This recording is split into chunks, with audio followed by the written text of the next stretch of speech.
Sofía Mendoza tenía 12 años cuando desapareció el 15 de octubre de 1999 durante el regreso de una grabación en los estudios Televisa San Ángel, en Ciudad de México. La menor, junto con sus compañeras Camila Herrera, de 11 años, y Valentina Castro, de 10, había participado ese día en las grabaciones del programa infantil Pequeñas Estrellas, según consta en los registros oficiales de la productora. Las 3 niñas formaban parte del elenco regular del programa desde enero de ese mismo año. Sofía Mendoza había sido seleccionada en un casting masivo realizado en el Centro Cultural Ollín Yolistli en diciembre de 1998, donde participaron más de 500 menores de edad de toda la capital mexicana. Sofía tenía mucho talento natural, era muy expresiva y carismática frente a las cámaras, declaró Marta Villalobos, directora de casting de la productora, durante su testimonio ante las autoridades del Ministerio Público. El programa Pequeñas Estrellas se transmitía los sábados por la mañana en Canal 2 y había ganado popularidad entre las familias mexicanas por sus sketches cómicos protagonizados por menores de edad. La producción, dirigida por Roberto Sánchez Villarreal, empleaba a 15 niños de manera regular y rotaba a otros 20 de forma esporádica. Las grabaciones se realizaban los miércoles y jueves en un foro adaptado dentro de las instalaciones de Televisa San Ángel. Según el expediente policial número 1999 DA4587, las familias de las 3 menores vivían en diferentes colonias de la Ciudad de México. Los Mendoza residían en la Colonia del Valle, los Herrera en la Roma Norte y los Castro en la Doctores. Todas las familias pertenecían a la clase media y habían invertido recursos significativos en las carreras artísticas de sus hijas, incluyendo clases de actuación, canto y baile en academias privadas. Carmen Mendoza, madre de Sofía, trabajaba como secretaria en una oficina gubernamental y era madre soltera. Sofía era mi única hija y todo lo que hacía era para que ella pudiera cumplir su sueño de ser actriz, declaró en su testimonio del 18 de octubre de 1999. Desde los 5 años me decía que quería salir en la televisión y cuando la seleccionaron para el programa pensé que finalmente las cosas nos iban a ir mejor. El matrimonio Herrera, formado por Miguel Herrera, empleado bancario, y Rosa Herrera, ama de casa, había trasladado a toda su familia desde Guadalajara a Ciudad de México, específicamente para apoyar la carrera de Camila. Vendimos nuestra casa en Guadalajara y nos vinimos con la esperanza de que Camila pudiera triunfar en la televisión, testificó Miguel Herrera ante el agente del Ministerio Público. Era muy talentosa desde pequeña, siempre participaba en los festivales de la escuela. Los Castro, por su parte, vivían en un departamento rentado en la colonia Doctores. El padre, Joaquín Castro, trabajaba como mecánico automotriz, mientras que la madre, Patricia Castro, se desempeñaba como costurera. Valentina era la más pequeña del programa, pero también la más disciplinada, declaró Patricia Castro. Nunca faltaba a los ensayos y siempre se sabía perfectamente sus diálogos. La rutina de las menores era estricta y estaba documentada en los contratos laborales firmados por sus padres con la productora. Las grabaciones se realizaban los miércoles de 2 a 6 de la tarde y los jueves de 9 de la mañana a 1 de la tarde. Los menores tenían derecho a 2 descansos de 15 minutos cada uno y debían ser acompañados por un tutor legal durante toda la jornada. La productora proporcionaba transporte desde puntos de reunión establecidos en diferentes colonias hasta los estudios. El 15 de octubre de 1999 fue una jornada de grabación regular que comenzó a las 9 de la mañana. Según los registros de producción, ese día se grabaron 3 sketches para el programa del 23 de octubre. El primer sketch, titulado La Escuela de Modales, fue grabado entre las 9 y las 11 de la mañana. El segundo, Los Pequeños Detectives, se filmó de 11:30 a 1 de la tarde, incluyendo el descanso para el almuerzo. El tercer y último sketch, La Fiesta Sorpresa, se grabó de 2 a 4 de la tarde. María Elena Rodríguez, la coordinadora de menores de la productora, registró en su bitácora que las 3 niñas se comportaron de manera normal durante toda la jornada. Sofía estaba muy contenta porque ese día tenía más diálogos que de costumbre, anotó en el reporte diario. Camila se quejó de dolor de estómago después del almuerzo, pero se recuperó rápidamente. Valentina estuvo animada toda la jornada y ayudó a organizar el camerino. El director Roberto Sánchez Villarreal declaró ante las autoridades que la jornada transcurrió sin incidentes inusuales. Era un día normal de grabación. Las niñas estaban profesionales como siempre, testificó el 20 de octubre de 1999. Terminamos a las 4 de la tarde y, como era habitual, las menores fueron llevadas al punto de reunión para que sus padres las recogieran. El protocolo establecido por la productora indicaba que los menores debían ser trasladados en una camioneta Ford Econoline blanca, modelo 1997, con placas de la Ciudad de México, hasta el punto de reunión ubicado en el estacionamiento del centro comercial Parque Delta, en la Colonia del Valle. Los padres tenían instrucciones de recoger a sus hijos entre las 5 y las 5:30 de la tarde.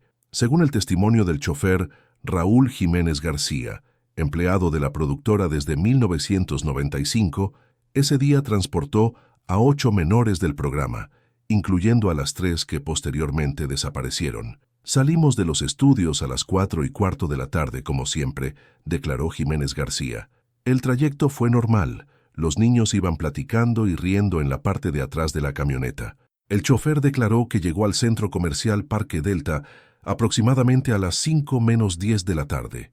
Estacioné en el lugar de siempre, cerca de la entrada principal, y les dije a los niños que esperaran a que llegaran sus papás, testificó. 5 de los 8 niños fueron recogidos en los primeros 15 minutos. Las 3 niñas y otros 2 menores se quedaron esperando. Según los registros policiales, a las 5:20 de la tarde, llegó la madre de uno de los menores restantes, y a las 5:25 llegó el padre de otro niño. Para las 5:30 ya solo quedaban las 3 niñas esperando, declaró Jiménez García. Esto no era normal porque sus padres siempre eran puntuales. Carmen Mendoza declaró que ese día salió de su trabajo a las 4:30 de la tarde, como hacía habitualmente los días de grabación. Siempre llegaba al centro comercial entre las 5:10 y las 5:15, testificó. Ese día hubo mucho tráfico en Insurgentes y llegué hasta las 5:45. Cuando Carmen Mendoza llegó al punto de reunión, encontró al chofer esperando solo en la camioneta. Le pregunté dónde estaba Sofía y me dijo que no sabía, que las 3 niñas se habían bajado de la camioneta y habían dicho que iban al baño del centro comercial, declaró la madre. Me extrañó mucho porque Sofía nunca se alejaba del punto de reunión sin avisar. Los Herrera declararon que llegaron al centro comercial a las 5:50 de la tarde. Miguel Herrera trabajaba en una sucursal bancaria en la zona centro y habitualmente tardaba entre 30 y 40 minutos en llegar al punto de reunión. Ese día tuve que terminar unas transacciones pendientes y salí un poco más tarde, testificó. Cuando llegamos ya estaban ahí los padres de Sofía y estaban muy preocupados. Patricia Castro, madre de Valentina, declaró que ese día tuvo que llevar a su otro hijo menor a una cita médica en una clínica del IMSS en la colonia Buenos Aires. Se nos hizo muy tarde en la clínica y llegué al centro comercial hasta las 6:15, testificó. Cuando llegué, ya estaban todos muy alterados buscando a las niñas. El chofer Raúl Jiménez García declaró que esperó hasta las 6 de la tarde y luego comenzó a buscar a las menores por los pasillos del centro comercial. Primero fui a los baños, pero no estaban ahí, testificó. Luego pregunté en algunas tiendas, pero nadie las había visto. El personal de seguridad del centro comercial se sumó a la búsqueda a partir de las 6:30 de la tarde. A las 7 de la noche, los padres de las 3 menores decidieron presentar la denuncia formal ante las autoridades.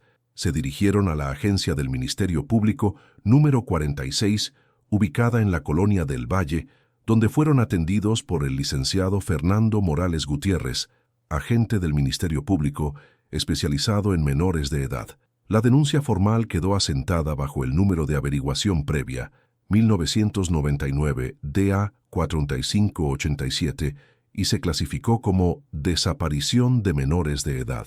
Las primeras diligencias incluyeron la revisión de las cámaras de seguridad del centro comercial, el interrogatorio del personal del establecimiento y la búsqueda en los alrededores del inmueble. Las grabaciones de las cámaras de seguridad del centro comercial mostraron a las 3 menores bajando de la camioneta de la productora a las 5:10 de la tarde. Las imágenes registraron que las niñas caminaron juntas hacia la entrada principal del centro comercial, pero después de ese punto no aparecieron en ninguna otra cámara del sistema de vigilancia interno. El jefe de seguridad del centro comercial, Alfredo Ramírez Solís, declaró que el sistema de cámaras tenía algunas zonas sin cobertura, particularmente en los pasillos laterales y en la zona de carga y descarga.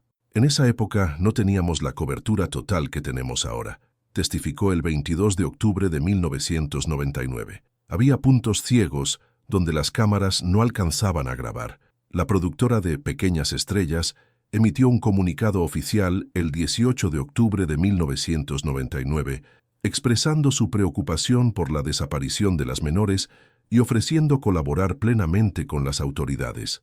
El comunicado fue firmado por el director general de la productora, licenciado Mauricio Fernández Ochoa, quien declaró que la empresa revisaría todos sus protocolos de seguridad.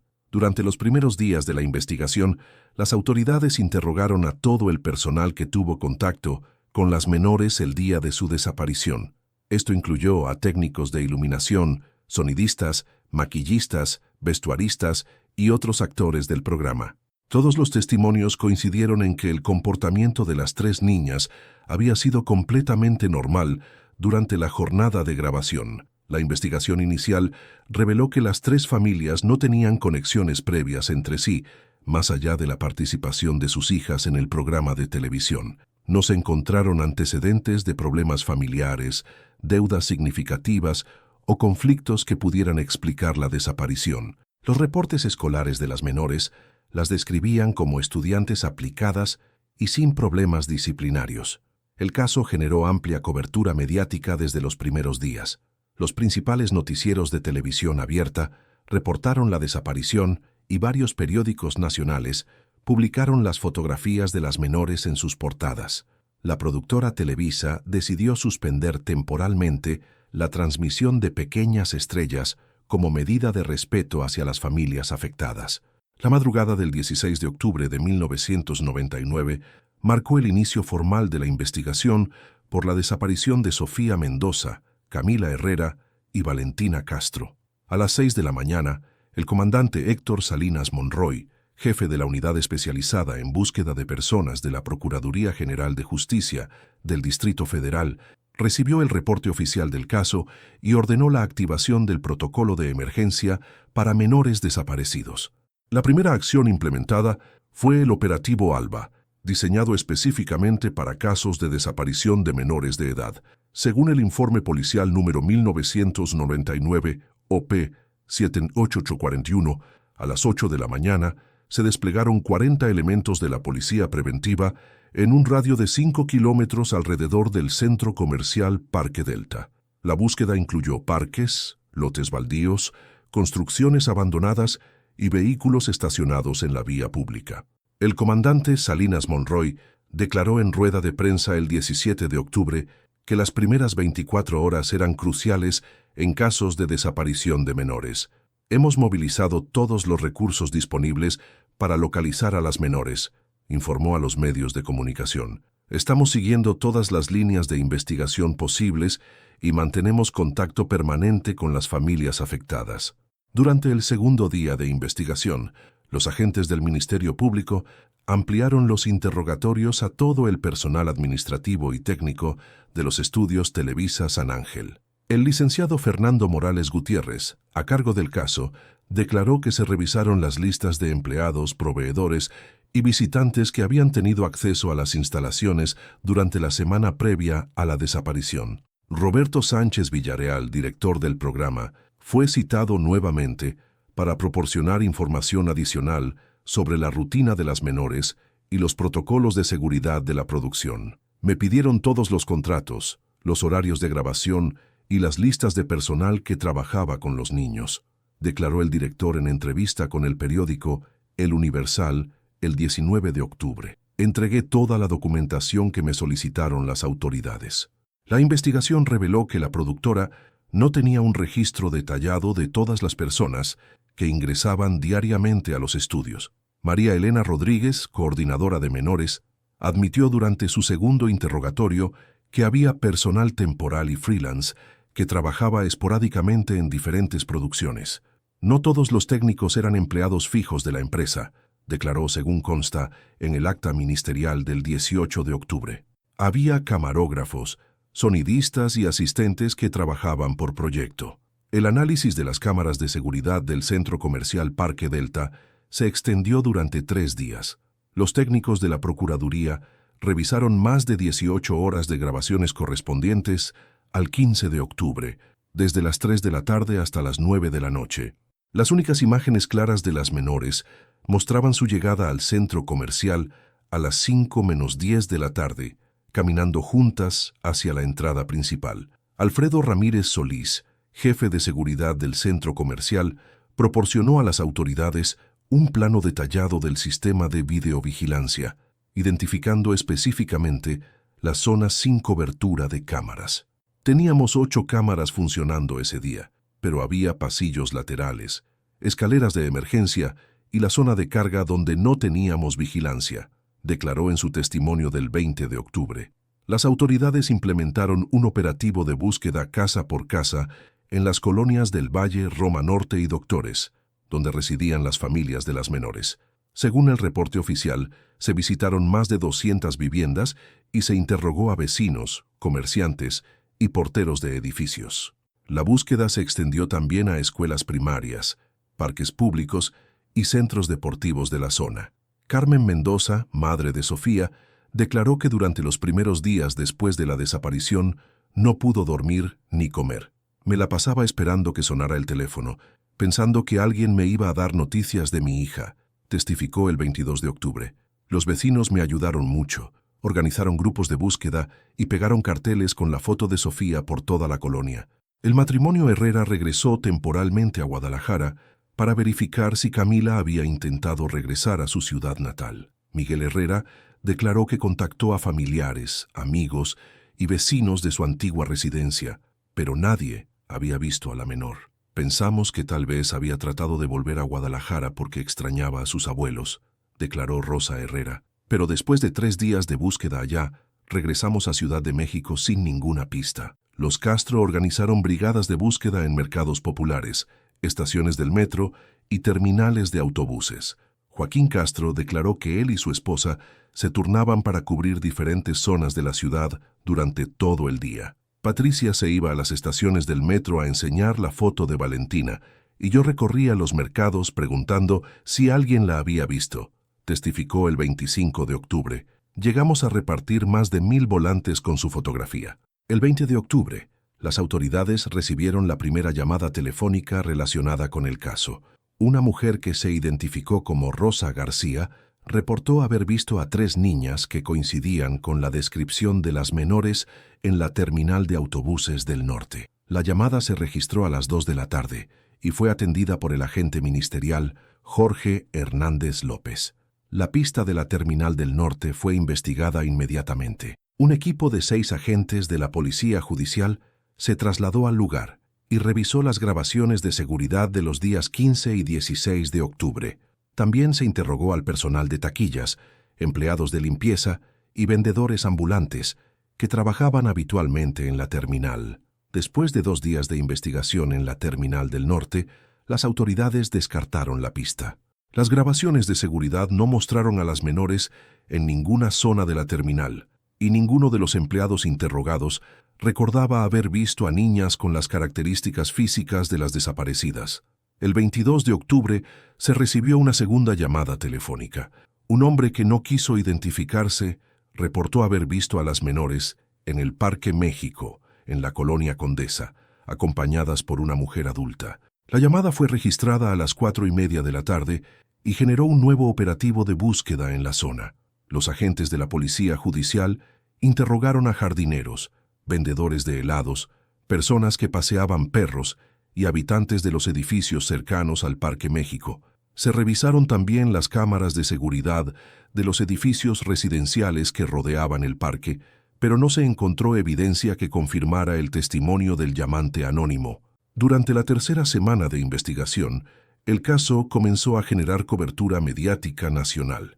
El programa televisivo Perseguidos dedicó un segmento especial al caso y difundió las fotografías de las menores en horario estelar. La conductora del programa, Silvia Pinal, hizo un llamado público para que cualquier persona con información se comunicara con las autoridades. El periódico La Jornada publicó el 25 de octubre un reportaje especial titulado «Tres niñas que desaparecieron sin dejar rastro», donde se detallaban las circunstancias de la desaparición y se cuestionaba la efectividad de los protocolos de seguridad en la industria del entretenimiento infantil. El artículo fue firmado por la periodista Mercedes Olivera y citaba fuentes oficiales de la Procuraduría. La productora de Pequeñas Estrellas enfrentó su primera crisis de imagen cuando algunos medios cuestionaron la supervisión de los menores durante las grabaciones. El director general, Mauricio Fernández Ochoa, convocó a una conferencia de prensa el 27 de octubre para aclarar los protocolos de la empresa y reiterar su colaboración con las autoridades. Nuestra empresa siempre ha cumplido con todas las regulaciones laborales para menores de edad, declaró Fernández Ochoa ante los medios. Contamos con tutores capacitados, horarios restringidos y protocolos de seguridad que cumplen con la normatividad vigente. Estamos cooperando completamente con la investigación. Durante este periodo, las autoridades también investigaron la posibilidad de que las menores hubieran huido voluntariamente.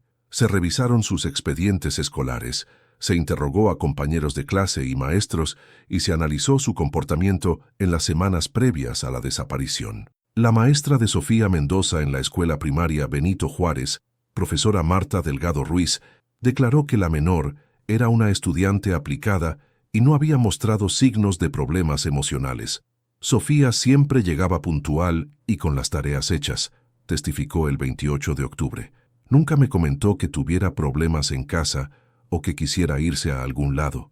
Los compañeros de clase de Camila Herrera en el Colegio México-Americano describieron a la menor como una niña alegre y sociable. Su maestra, licenciada Patricia Moreno, declaró que Camila había comentado en varias ocasiones lo emocionada que estaba por participar en el programa de televisión. Siempre nos platicaba de las grabaciones y de los otros niños del programa, declaró Moreno. Parecía muy feliz con su trabajo de actriz. La directora de la Escuela Primaria República de Colombia, donde estudiaba Valentina Castro, proporcionó información sobre el rendimiento académico y la conducta de la menor. Valentina era una niña muy responsable, aunque a veces llegaba cansada por las grabaciones, declaró la directora Elena Castillo Mendoza. Sus padres siempre fueron muy atentos y nunca faltó a clases sin justificación. El 30 de octubre, exactamente 15 días después de la desaparición, las autoridades emitieron el primer boletín oficial dirigido a medios de comunicación nacionales e internacionales. El documento contenía las fotografías más recientes de las menores, sus características físicas detalladas y un número telefónico para reportar información relacionada con el caso. La Procuraduría General de Justicia del Distrito Federal ofreció una recompensa de 50,000 pesos por información que condujera a la localización de las menores. El anuncio fue publicado en los principales periódicos de circulación nacional y se difundió en estaciones de radio y canales de televisión. Durante el primer mes de investigación, se recibieron más de 200 llamadas telefónicas con supuestos avistamientos de las menores. Cada reporte fue investigado por equipos de la Policía Judicial, pero ninguno proporcionó pistas concretas sobre el paradero de Sofía, Camila y Valentina. El comandante Salinas Monroy declaró en rueda de prensa del 15 de noviembre que la investigación continuaba activa en múltiples frentes. Hemos seguido todas las pistas recibidas, hemos interrogado a más de 100 personas y hemos revisado miles de horas de grabaciones de seguridad, informó. El caso permanece abierto y seguiremos trabajando hasta encontrar a las menores. Las familias de las desaparecidas formaron un grupo de apoyo mutuo y comenzaron a organizarse para mantener el caso en la atención pública. Carmen Mendoza, Miguel y Rosa Herrera, y Joaquín y Patricia Castro se reunían semanalmente para coordinar acciones de búsqueda y presión mediática. Decidimos unirnos porque entendimos que juntos teníamos más fuerza para exigir que siguieran buscando a nuestras hijas, declaró Carmen Mendoza en entrevista con el periódico Reforma el 20 de noviembre. No podíamos permitir que el caso se olvidara o que dejaran de investigar. Al finalizar noviembre de 1999, el expediente del caso contenía más de 300 fojas con testimonios, reportes de búsqueda, análisis de evidencia física y seguimiento de pistas. La investigación había involucrado a más de 100 elementos policiales y había generado gastos superiores a los 500,000 pesos en operativos de búsqueda. Sin embargo, después de 6 semanas de investigación intensiva, las autoridades no tenían evidencia concreta sobre el paradero de las 3 menores o las circunstancias específicas de su desaparición. El caso se clasificó oficialmente como investigación en curso y se asignó a la Unidad de Casos Especiales de la Procuraduría para seguimiento a largo plazo. El 12 de octubre de 2009, 3 días antes del 10º aniversario de la desaparición, un paquete anónimo llegó a las oficinas de la Procuraduría General de Justicia del Distrito Federal. El sobre Manila, dirigido específicamente al comandante Héctor Salinas Monroy, contenía una cinta H8 sin etiqueta y una nota manuscrita que decía únicamente «La verdad sobre las 3 niñas de Televisa, octubre 1999». El comandante Salinas Monroy, quien para 2009 se desempeñaba como subdirector de la Unidad de Casos Especiales, recibió el paquete el mismo día por la tarde. Según su testimonio oficial registrado el 13 de octubre, el sobre no tenía remitente y había sido entregado por un servicio de paquetería privado. La persona que envió el paquete pagó en efectivo y no proporcionó datos de identificación, declaró el funcionario. El análisis preliminar del sobre y su contenido fue realizado por el Laboratorio de Criminalística de la Procuraduría. Los técnicos determinaron que el papel era de tipo comercial común, disponible en cualquier papelería, y que la escritura había sido realizada con tinta azul de bolígrafo. No se encontraron huellas dactilares utilizables en ninguna superficie del paquete. La cinta H8 fue examinada inicialmente por el Departamento Técnico para verificar su autenticidad y estado de conservación. Los especialistas confirmaron que se trataba de una cinta original Sony Hi8 de 120 minutos, modelo comúnmente utilizado en cámaras domésticas entre 1995 y 2001. El análisis técnico reveló que la cinta contenía aproximadamente 47 minutos de grabación fechada automáticamente por la cámara el 15 de octubre de 1999. El licenciado Fernando Morales Gutiérrez, quien había llevado el caso original y para 2009 ocupaba el cargo de agente del Ministerio Público especializado en casos fríos, fue designado para supervisar el análisis del nuevo material. Recibimos la cinta exactamente 10 años después de la desaparición, declaró en entrevista oficial el 14 de octubre. Era demasiada coincidencia para no tomarla en serio. La primera visualización de la cinta se realizó el 13 de octubre de 2009 en presencia del comandante Salinas, el licenciado Morales y 2 técnicos especializados en análisis de video. Según el acta levantada ese día, las imágenes mostraban diferentes locaciones de la Ciudad de México durante la tarde del 15 de octubre de 1999, incluyendo el exterior del centro comercial Parque Delta. Las primeras secuencias de la grabación mostraban tomas aparentemente casuales del tráfico vehicular en Avenida Universidad, cerca del centro comercial, con fecha y hora automáticas que indicaban las 4:30 p.m. del 15 de octubre de 1999. La calidad de la imagen era típica de las cámaras H8 de la época, con definición limitada pero suficiente para identificar vehículos y personas. A partir del minuto 8 de la grabación, la cámara enfocaba específicamente el estacionamiento del centro comercial Parque Delta. Las imágenes mostraban el punto exacto donde la productora dejaba habitualmente a los menores del programa, con el sello temporal indicando las 4:52 p.m. En esta secuencia se observaba la llegada de la camioneta Ford Econoline blanca de la productora. El análisis técnico confirmó que las placas del vehículo coincidían exactamente con las registradas a nombre de la productora en 1999. La grabación mostraba claramente el momento en que 8 menores descendían de la camioneta, incluyendo a las 3 que posteriormente desaparecerían. La calidad de la imagen permitía identificar con certeza a Sofía Mendoza, Camila Herrera y Valentina Castro. Las imágenes continuaban documentando los primeros 15 minutos después de la llegada de los menores. La cámara registraba desde una posición elevada, aparentemente desde el interior de un vehículo estacionado en el nivel superior del estacionamiento del centro comercial, con vista directa al punto de reunión. A las 5:10 p.m., según el sello temporal, La grabación mostraba la llegada del primer padre de familia para recoger a uno de los menores. Las imágenes documentaban cómo gradualmente los niños eran recogidos por sus familiares, hasta que únicamente permanecían las 3 menores desaparecidas esperando junto al chofer Raúl Jiménez García. La secuencia más relevante de la grabación comenzaba a las 5:25 p.m.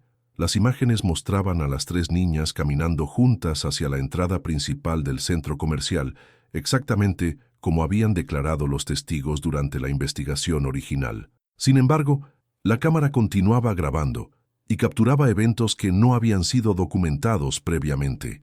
A las 5:28 p.m., según el sello temporal de la cinta, las imágenes mostraban a las 3 menores saliendo del centro comercial por una puerta lateral, no por la entrada principal donde habían ingresado. Esta puerta lateral daba acceso directo al área de carga y descarga del edificio, una zona que en 1999 no tenía cobertura de las cámaras de seguridad oficial del centro comercial. En las imágenes se observaba que las menores no estaban solas al salir por la puerta lateral. Las acompañaba una mujer adulta de aproximadamente 35 a 40 años, cabello castaño hasta los hombros y vestida con ropa oscura. La mujer mantenía contacto físico con las niñas, con una mano en el hombro de una de ellas, en lo que parecía ser una actitud protectora o directiva. El análisis técnico de esta secuencia reveló detalles adicionales. La mujer adulta llevaba una identificación colgando del cuello, similar a las que utilizaba el personal de las productoras de televisión. Aunque la distancia y la calidad de la imagen no permitían leer el contenido de la identificación, la forma y el color coincidían con las credenciales oficiales de Televisa. La grabación continuaba documentando cómo la mujer y las 3 menores caminaban hacia un vehículo estacionado en la zona de carga. Se trataba de una camioneta color azul marino, modelo que los técnicos identificaron posteriormente como una Chevrolet Suburban de mediados de los años 90. Las placas del vehículo no eran claramente visibles debido al ángulo de la grabación. A las 5:32 p.m., las imágenes mostraban el momento en que las 4 personas abordaban la camioneta azul. Las 3 menores subían por la puerta trasera, mientras que la mujer adulta ocupaba el asiento del conductor. El vehículo permanecía estacionado durante aproximadamente 2 minutos antes de salir del área de carga del centro comercial. La última secuencia relevante de la cinta mostraba la camioneta azul saliendo del estacionamiento a las 5:34 p.m. e incorporándose al tráfico de Avenida Universidad en dirección sur. Después de esta escena, la grabación continuaba con imágenes del tráfico vehicular durante varios minutos más, pero sin contenido relacionado con el caso. El comandante Salinas Monroy ordenó inmediatamente la revisión completa del expediente original para identificar si la mujer adulta había sido interrogada durante la investigación de 1999. Necesitábamos determinar si esta persona había sido parte del personal que trabajó con las menores ese día, declaró en su informe del 15 de octubre de 2009. La revisión del expediente reveló que durante la investigación original se había interrogado a todo el personal femenino de la productora que trabajaba habitualmente con menores de edad. Sin embargo, la descripción física de la mujer en la cinta no coincidía exactamente con ninguna de las empleadas registradas en los testimonios de 1999. María Elena Rodríguez, la coordinadora de menores que había trabajado con las niñas el día de su desaparición, fue citada nuevamente para revisar las imágenes de la cinta. Reconozco a las 3 niñas perfectamente, pero no puedo identificar a la mujer que aparece con ellas, declaró el 18 de octubre de 2009. No era personal regular de nuestra producción. El director Roberto Sánchez Villareal también fue convocado para analizar las imágenes. En su declaración del 20 de octubre, confirmó que la mujer no pertenecía al equipo regular del programa Pequeñas Estrellas. Esa tarde no teníamos personal femenino trabajando fuera de los estudios, declaró. Todas nuestras empleadas terminaron su jornada en las instalaciones de Televisa. Las autoridades iniciaron un nuevo operativo de investigación enfocado en identificar a la mujer adulta y rastrear la camioneta azul. Se solicitó apoyo a la base de datos vehicular de la Secretaría de Comunicaciones y Transportes para identificar todas las Chevrolet Suburban azules registradas en el Distrito Federal entre 1995 y 1999. El análisis de la base de datos vehicular arrojó un total de 347 vehículos que coincidían con las características observadas en la cinta. Los investigadores comenzaron un proceso de verificación que incluía localizar a los propietarios registrados y determinar la ubicación de cada vehículo el 15 de octubre de 1999. Durante este proceso, los investigadores descubrieron que 12 de las camionetas identificadas habían sido reportadas como robadas entre 1998 y 2000. 3 de estos vehículos fueron robados específicamente durante los meses previos a octubre de 1999, convirtiéndose en líneas de investigación prioritarias. El 25 de octubre de 2009, las autoridades localizaron a Raúl Jiménez García, el chofer que había transportado a las menores el día de su desaparición. Jiménez, quien para 2009 trabajaba como mecánico en un taller de la colonia Doctores, fue citado para revisar las imágenes de la cinta GI8. Nunca vi a esa mujer ese día, declaró Jiménez García después de revisar las grabaciones. Las niñas me dijeron que iban al baño y eso fue lo último que supe de ellas. Si hubiera visto que se fueron con alguien, habría hecho algo para detenerlas. Las familias de las menores fueron informadas oficialmente sobre el hallazgo de la cinta el 27 de octubre de 2009. Carmen Mendoza, madre de Sofía, declaró que las imágenes le generaron esperanza y angustia al mismo tiempo. Por fin teníamos evidencia de lo que pasó ese día, pero también confirmaba que alguien se llevó a nuestras hijas, testificó. Miguel y Rosa Herrera manifestaron su frustración por el hecho de que la evidencia hubiera aparecido 10 años después del caso. Si hubiéramos tenido esta cinta en 1999, tal vez habríamos encontrado a Camila, declaró Miguel Herrera en entrevista con el periódico La Jornada el 30 de octubre. 10 años perdidos por no tener esta información. La familia Castro expresó su determinación de continuar buscando respuestas. Esta cinta demuestra que alguien sabe lo que pasó con nuestras hijas, declaró Patricia Castro. No vamos a descansar hasta saber quién es esa mujer y por qué se llevó a Valentina y a sus compañeras.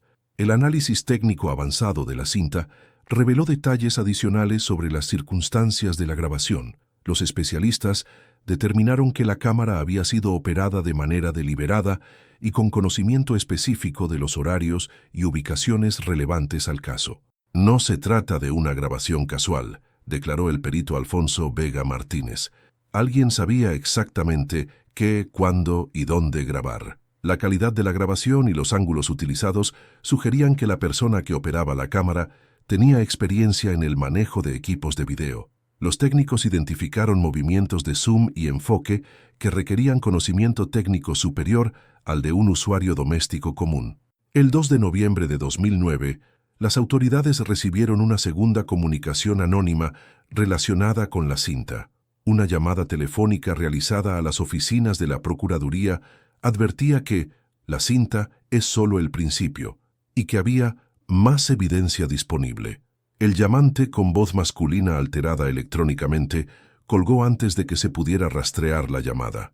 La línea de investigación se expandió para incluir la posibilidad de que la persona que envió la cinta tuviera conexión directa con los eventos de 1999. Estamos considerando que quien nos envió este material podría haber sido testigo directo o incluso participante en los hechos, declaró el licenciado Morales Gutiérrez en conferencia de prensa del 5 de noviembre. Durante las siguientes semanas, la investigación se centró en identificar personal temporal o freelance que hubiera trabajado en producciones de Televisa durante octubre de 1999. Los registros de la empresa mostraban que durante ese periodo se contrató personal adicional para varios proyectos simultáneos, incluyendo personas que no aparecían en las listas originales revisadas en 1999. El 15 de noviembre de 2009, exactamente 10 años después de la desaparición, las autoridades ofrecieron una nueva recompensa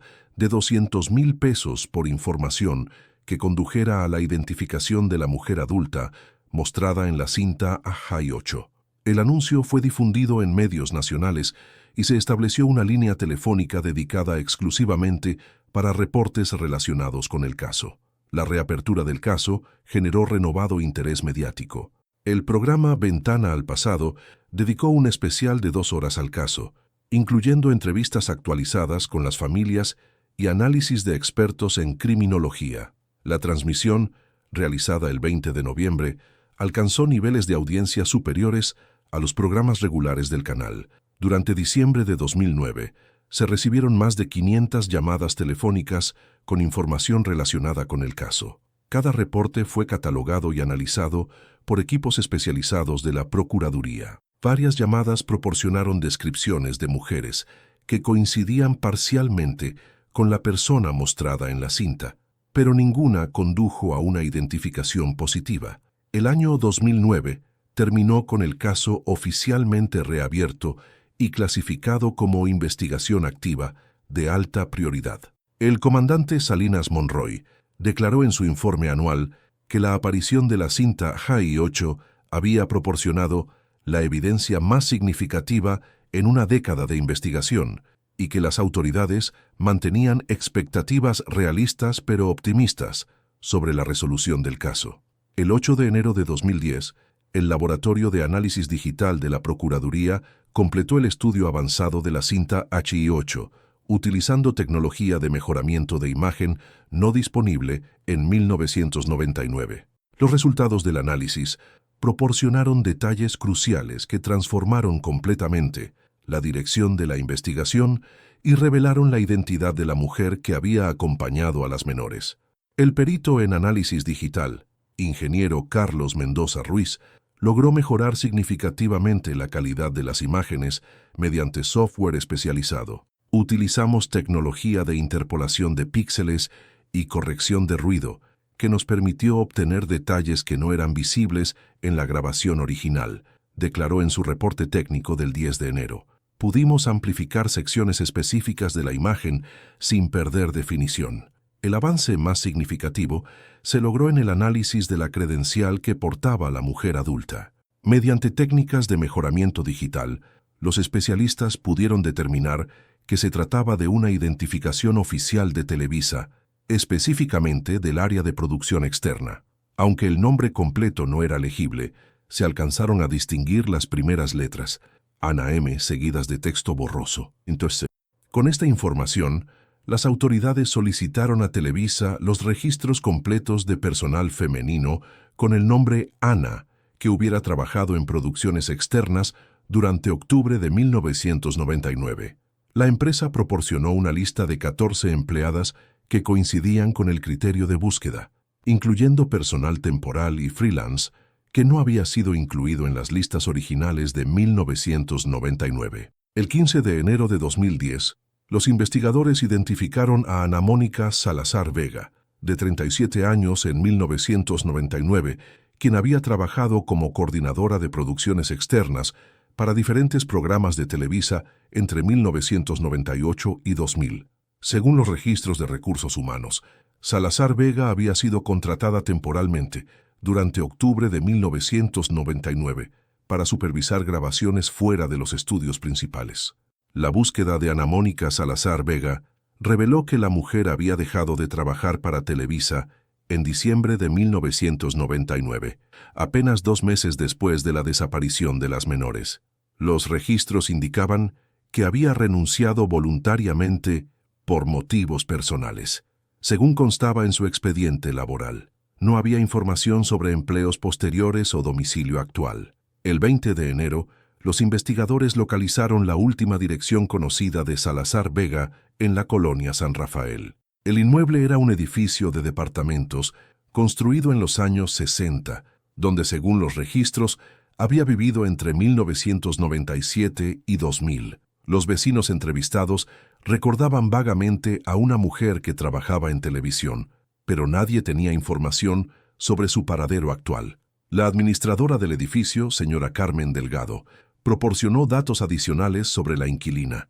Era una mujer muy reservada, casi no hablaba con los vecinos, declaró el 22 de enero. Se fue de manera muy repentina en enero de 2000, dejó el departamento y nunca regresó. Ni siquiera vino por su depósito de garantía, Los investigadores descubrieron que Salazar Vega había vendido su vehículo personal en diciembre de 1999. Se trataba de una Chevrolet Suburban azul marino, modelo 1995, exactamente igual al vehículo mostrado en la cinta HI8. La venta se había realizado a través de un lote de autos usados en la colonia Doctores y el comprador había pagado en efectivo. El propietario del lote de autos usados, señor Roberto Jiménez Morales, recordaba la transacción. Era una camioneta en muy buen estado, pero la señora tenía mucha prisa por venderla, declaró el 25 de enero. Me ofreció un precio por debajo del valor comercial con tal de que se la comprara ese mismo día. Eso me pareció extraño, pero el negocio era bueno para mí. Con la identificación de Ana Mónica Salazar Vega, las autoridades emitieron una orden de localización a nivel nacional. Se distribuyó su descripción física y su fotografía del expediente laboral de Televisa a todas las delegaciones policiales del país. También se solicitó apoyo a la Interpol para extender la búsqueda a otros países. El 2 de febrero de 2010, la investigación recibió un impulso inesperado cuando Jorge Hernández López, exagente ministerial que había participado en la investigación original, contactó voluntariamente a las autoridades. Hernández, quien se había retirado del servicio en 2005, declaró tener información relevante que había mantenido en silencio durante años. En noviembre de 1999, recibí una llamada telefónica de una mujer que decía trabajar en Televisa, declaró Hernández López el 3 de febrero. Me dijo que tenía información sobre las niñas desaparecidas, pero que temía por su seguridad. Acordamos una cita, pero nunca se presentó. Días después supe que había renunciado a la empresa. Hernández López proporcionó detalles adicionales sobre la llamada telefónica. La mujer se había identificado como empleada del área de producciones externas y había mencionado que había visto cosas que no debía haber visto relacionadas con el manejo de menores en las grabaciones. La cita se había programado para el 25 de noviembre de 1999 en un café de la colonia Roma.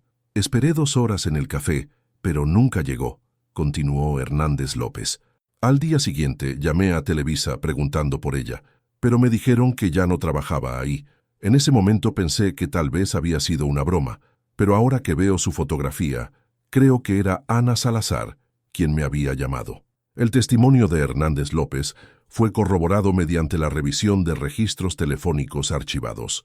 Los técnicos confirmaron que efectivamente se había recibido una llamada desde las oficinas de Televisa el 23 de noviembre de 1999, coincidiendo con el relato del ex agente ministerial. El 10 de febrero de 2010, las autoridades recibieron el reporte más significativo en la búsqueda de Ana Mónica Salazar Vega.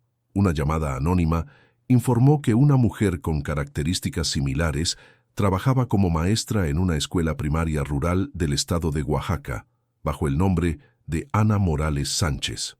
El comandante Salinas Monroy coordinó personalmente el operativo de verificación en Oaxaca. El 15 de febrero, un equipo de investigadores se trasladó a la comunidad de San Juan Bautista Tuxtepec, donde supuestamente trabajaba la mujer identificada. La escuela primaria Benito Juárez confirmó tener en su plantilla docente a una profesora llamada Ana Morales Sánchez desde enero de 2000. La confrontación se realizó el 16 de febrero de 2010, en presencia del director de la escuela y autoridades locales.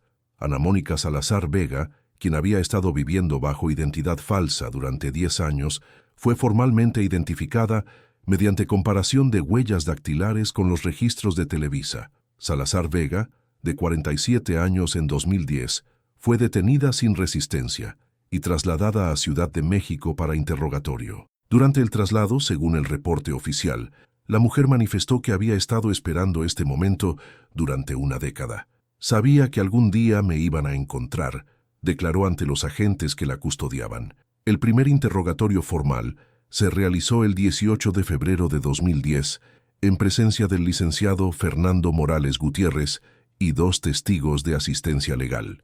Ana Mónica Salazar Vega confesó inmediatamente su participación en los eventos del 15 de octubre de 1999, pero negó cualquier intención de causar daño a las menores.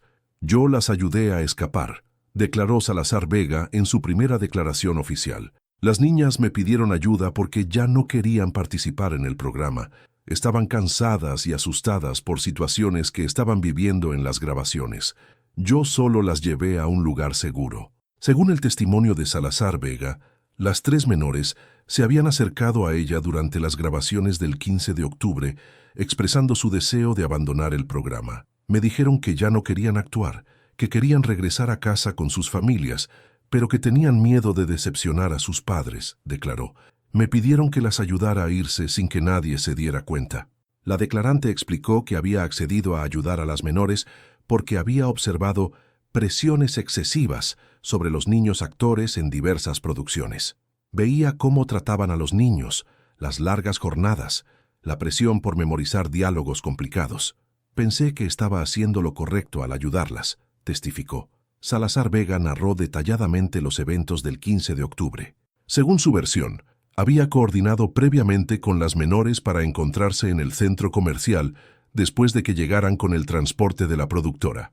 Les dije que fueran al baño y que salieran por la puerta lateral, donde yo las estaría esperando, declaró. Las llevé a la casa de mi hermana en el estado de Puebla, continuó Salazar Vega. Mi hermana María Elena tenía una familia grande y había accedido a cuidar a las niñas temporalmente mientras yo decidía qué hacer. La idea era mantenerlas seguras unos días y después encontrar la manera de que regresaran con sus familias sin problemas. El testimonio reveló que el plan inicial era mantener a las menores ocultas durante una semana mientras Salazar Vega intentaba mediar con las familias y la productora para que las niñas pudieran retirarse del programa sin consecuencias. Nunca fue mi intención que desaparecieran para siempre, declaró. Solo quería darles tiempo para que sus padres entendieran que ellas no querían seguir actuando. Sin embargo, según la declarante, la situación se complicó cuando la desaparición de las menores generó una investigación policial inmediata y amplia cobertura mediática. Me di cuenta de que había cometido un error terrible, testificó Salazar Vega. Ya no podía regresar a las niñas sin enfrentar consecuencias legales graves y tampoco podía mantenerlas ocultas indefinidamente. La confesión de Salazar Vega incluyó la admisión de que había tomado la decisión de entregar a las menores a una red de adopciones irregulares operada por su hermana María Elena en Puebla. Mi hermana conocía familias que querían adoptar niños sin hacer preguntas. Les aseguré que las niñas eran huérfanas y que necesitaban hogares estables, declaró. Cada una fue entregada a una familia diferente en comunidades rurales de Puebla y Oaxaca, continuó el testimonio. Les dijimos a las familias adoptantes que las niñas habían perdido a sus padres en un accidente y que no tenían otros familiares. Las familias las recibieron como si fueran sus propias hijas. Salazar Vega proporcionó información específica sobre la ubicación aproximada donde habían sido entregadas las menores. Según su declaración, Sofía Mendoza había sido entregada a una familia campesina en la comunidad de Santa María Ixcatlán, Oaxaca. Camila Herrera había sido llevada a una familia en San Andrés Cholula, Puebla. Valentina Castro había sido entregada a una familia en Acatlán de Osorio, Puebla. Después de entregar a las niñas, destruí todos los documentos que podrían conectarme con el caso, declaró Salazar Vega. Renuncié a Televisa, vendí mi camioneta y me mudé a Oaxaca bajo una identidad falsa. Durante 10 años traté de convencerme de que había hecho lo correcto, pero la culpa nunca me abandonó. La declarante explicó que había sido ella quien envió la cinta High 8 a las autoridades en octubre de 2009. Grabé todo lo que pasó ese día porque inicialmente pensé que podría necesitar evidencia para protegerme si algo salía mal, testificó. Durante 10 años guardé la cinta, pero en el aniversario decidí que era tiempo de que la verdad saliera a la luz. El 25 de febrero de 2010, las autoridades iniciaron operativos de búsqueda en las 3 comunidades mencionadas por Salazar Vega. Los equipos de investigación, apoyados por autoridades locales, comenzaron la búsqueda de las menores, ahora jóvenes de 20, 21 y 22 años respectivamente. El primer éxito se logró el 2 de marzo de 2010 en Santa María Ixcatlán, Oaxaca. Los investigadores localizaron a una joven de 22 años que vivía con una familia campesina bajo el nombre de Socorro Ramírez. La comparación de características físicas y una cicatriz distintiva en la rodilla izquierda confirmaron que se trataba de Sofía Mendoza. Sofía había vivido durante 10 años creyendo que sus padres habían muerto en un accidente automovilístico. La familia que la adoptó la había tratado como una hija propia, proporcionándole educación básica y criándola en un ambiente rural tradicional. Siempre supe que algo no estaba bien con mi historia, declaró Sofía en su primer testimonio. Tenía recuerdos vagos de otra vida, pero me habían dicho que era normal después de un trauma. El reencuentro entre Sofía Mendoza y su madre Carmen se realizó el 5 de marzo de 2010, en presencia de psicólogos especializados y autoridades ministeriales. Fue el momento más feliz y más doloroso de mi vida, declaró Carmen Mendoza. Recuperé a mi hija, pero también me di cuenta de todo lo que habíamos perdido durante estos 10 años. Las búsquedas de Camila Herrera y Valentina Castro continuaron durante las siguientes semanas, pero no produjeron resultados inmediatos. Las comunidades mencionadas por Salazar Vega fueron recorridas exhaustivamente, pero no se localizaron jóvenes que coincidieran con las características de las menores desaparecidas. El 20 de marzo de 2010, Ana Mónica Salazar Vega fue formalmente procesada por los delitos de privación ilegal de la libertad, sustracción de menores y falsificación de documentos. Su hermana María Elena Salazar Vega fue detenida en Puebla y procesada como cómplice en la operación de adopciones irregulares. El caso oficialmente permanece abierto para la búsqueda de Camila Herrera y Valentina Castro. Las autoridades mantienen activas las líneas de investigación en los estados de Puebla y Oaxaca y han ampliado la búsqueda a estados vecinos. Las familias Herrera y Castro continúan colaborando con las autoridades y mantienen la esperanza de reencontrarse con sus hijas. Ana Mónica Salazar Vega fue sentenciada a 15 años de prisión en julio de 2010.